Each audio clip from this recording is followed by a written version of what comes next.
Lanjut ke pembahasan. Di sini kelompok kami merupakan kelompok penjelajahan samudra. Nah, peran penjelajahan samudra tidak akan terlepas dari peran Konstantinopel. Oke, di sini saya akan menjelaskan tentang Konstantinopel. Jadi, Konstantinopel merupakan sebuah pusat perdagangan yang sangat strategis. Banyak para pembeli dari berbagai benua, berbagai daerah berkunjung ke Konstantinopel untuk membeli barang dagangan yang sangat lengkap. Nah, seperti rempah-rempah, sutra, dan lain-lain yang berasal dari benua Asia masuk ke benua Eropa melalui kota Konstantinopel ini. Namun pada tahun 1543 yang pada saat itu Konstantinopel dikuasai oleh Kekaisaran Romawi Timur berpindah tangan ke Turki Utsmani. Nah, setelah turun tangan tersebut, Kesultanan Konstantinopel memberlakukan berbagai peraturan yang sangat memberatkan para pedagang Eropa. Contohnya yaitu dengan memberlakukan pajak yang tinggi kepada para pedagang Eropa.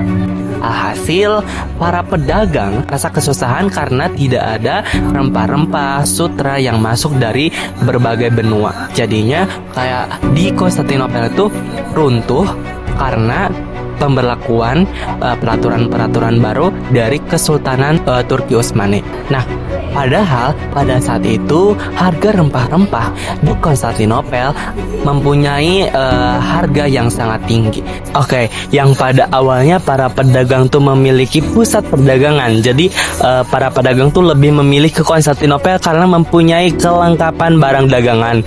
Nah, akan tetapi ketika Konstantinopelnya itu runtuh, para pedagang tuh kesusahan untuk mencari rempah-rempah dan alhasil mereka putar otak dan mereka lebih memilih mencari rempah-rempah secara langsung ke tempatnya langsung gitu. Nah, dari situlah terjadinya penjelajahan samudra dimulai.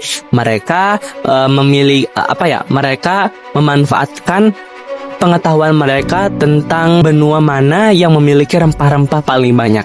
Dari sanalah tercipta penjelajahan samudra.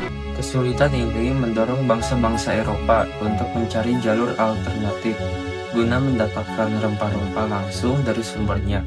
Dari sinilah muncul semangat untuk melakukan penjelajahan samudra yang didorong oleh semangat imperialisme kuno dengan 3 tujuan utama yang dikenal sebagai 3G, yaitu gold, kekayaan, glory, kejayaan dan kekuasaan, dan gospel, penyebaran agama Kristen.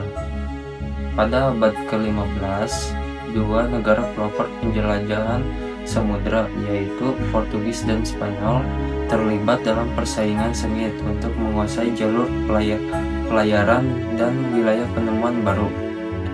Perselisihan ini akhirnya menarik perhatian Paus di Vatikan, yang kemudian berusaha menengahi melalui perjanjian Tordesillas tahun 1494.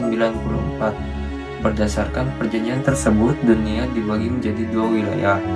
Pengaruh Spanyol mendapatkan wilayah di sebelah barat, sedangkan Portugis menguasai wilayah di sebelah timur.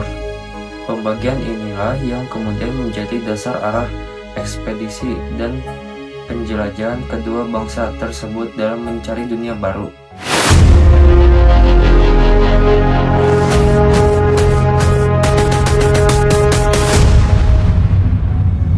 Portugis.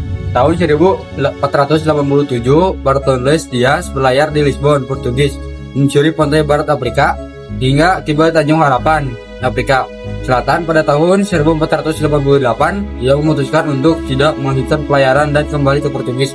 Tahun 1497, pelayaran bangsa Portugis dilanjutkan oleh Vasco da Gama dengan menyusuri pantai barat Afrika dan sampai di Tanjung Harapan.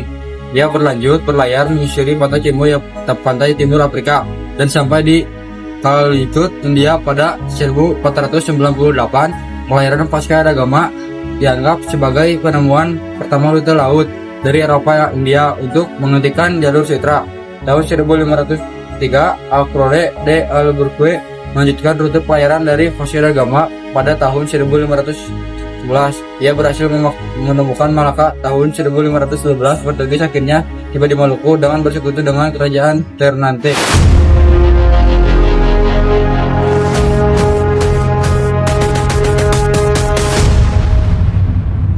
Selanjutnya, kita akan membahas mengenai pelayaran bangsa Spanyol. Jadi, pada tahun 1492, Christopher Columbus berlayar ke arah barat melalui Samudra Atlantik. Kemudian, pada tahun 1493, ia tiba di Kepulauan Bahama, yakni San Salvador dan Haiti, dan ia mengira sudah sampai di Hindia. Sehingga penduduk yang ia temui di sana disebut sebagai suku India. Kemudian, pada tahun 1519, pelayaran bangsa Spanyol dilanjutkan oleh Ferdinand Magelhaens yang berlayar ke Samudra Atlantik, lalu berlayar ke pantai timur Amerika, dan pada tahun 1520 ia sampai di ujung selatan benua Amerika yang sekarang dikenal sebagai Selat Magelhaens. Kemudian, ia lanjut berlayar ke Samudra Pasifik dan sampai di Filipina pada tahun 1521. Magelhaens wafat di Filipina pada tahun 1521. Kemudian, perjalanan pelayaran bangsa Spanyol dilakukan oleh Sebastian del Cano, dan pada tahun 1521, akhirnya Spanyol tiba ke Maluku dan bersekutu dengan kerajaan Tidore.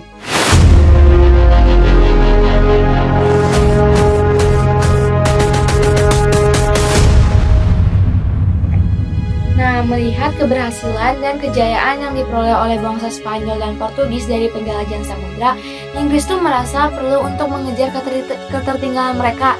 Ini tuh untuk ngebuktiin kejayaan mereka sendiri. Nah, untuk mengejar ketertinggalan itu, Ratu Elizabeth I tuh mendukung para pelaut untuk melakukan penjelajahan dan pembajakan terhadap kapal Spanyol, sekaligus mencari jalur perdagangan baru bagi Inggris. Nah, pada tahun 1579, Francis Drake dan Thomas Cavendish berlayar dengan mengikuti rute pelayaran Spanyol. Inggris berlayar ke arah barat dan mengitari pantai timur benua Amerika, melewati Selat Magelhaens dan mengarungi Samudra Pasifik. Nah, pada tahun 1580, bangsa Inggris itu tiba di Maluku. Tahun 1591, Inggris mengirimkan satu ekspedisi lagi untuk melakukan pelayaran ke Hindia Timur. Ekspedisi ini dipimpin oleh George Raymond dan James Lancaster dan berlayar mengikuti jalur timur seperti Portugis dengan melewati Tanjung Harapan dan bersinggah di India. Nah, pada tahun 1602, mereka tiba di Aceh dan melanjutkan pelayarannya hingga ke Banten di tahun yang sama.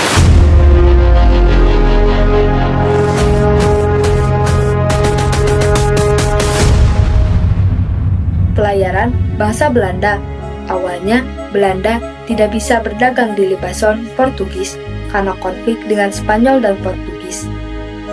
Sehingga Belanda juga ikut melakukan pelayaran menjelajahi samudra dengan tujuan untuk mendapatkan rempah-rempah. Tahun 1594, Willem Barents mencoba berlayar melewati jalur utara, namun gagal karena cuaca ekstrim di daerah utara. Tahun 1595, Belanda mengutus Cornelis de Houtman untuk melakukan pelayaran mencari rempah-rempah dengan mengikuti rute pelayaran bangsa Portugis.